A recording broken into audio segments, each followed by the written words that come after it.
We're expert contributors for FamilyAffaires.com. I'm Christy. And I'm Debbie. And today we're actually going to talk about August's editorial focus, which is empty nest and back to school.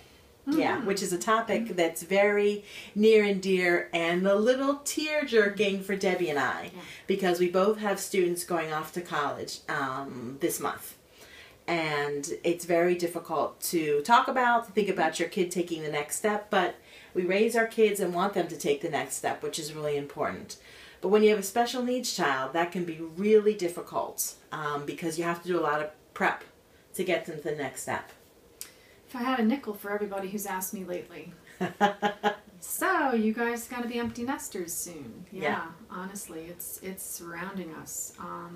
It's definitely something that we are daily working towards him feeling more comfortable with leaving. It does go towards my husband and myself too. We're working on that for us also.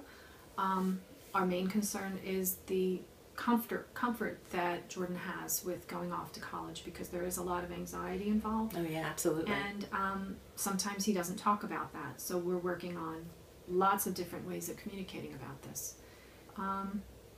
You know, that college list that we're all working on, chipping away at purchasing those things.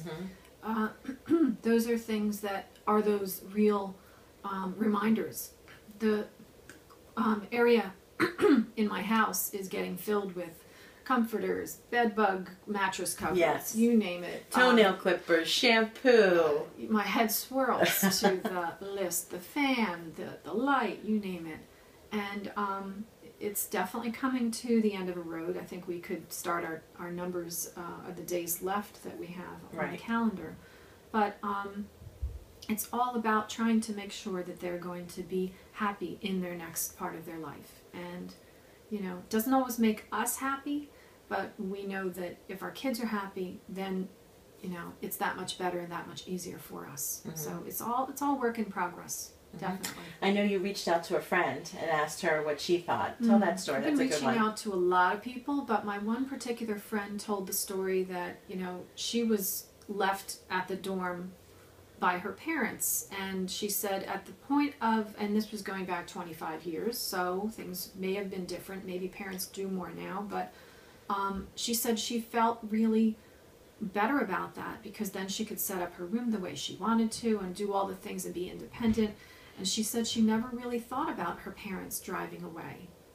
And her mom admitted to her years later that she cried hard, very hard on the drive home. And weeks later still had difficulty with her daughter going away to college.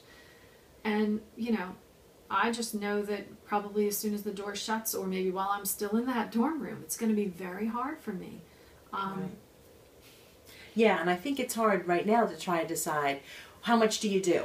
Where do you draw the line? Especially for a special needs kid, you want them to progress to the next level. You want them to do things by themselves, but are they going to do things by themselves? So do you go in and try to set up the dorm room and put everything so it's just right, and then that's how you launch them? Or do you kind of try to step back and let them flounder a little bit? That's really hard as a parent, especially as a special needs parent, to let your child flounder because you're not sure everything is going to work out okay.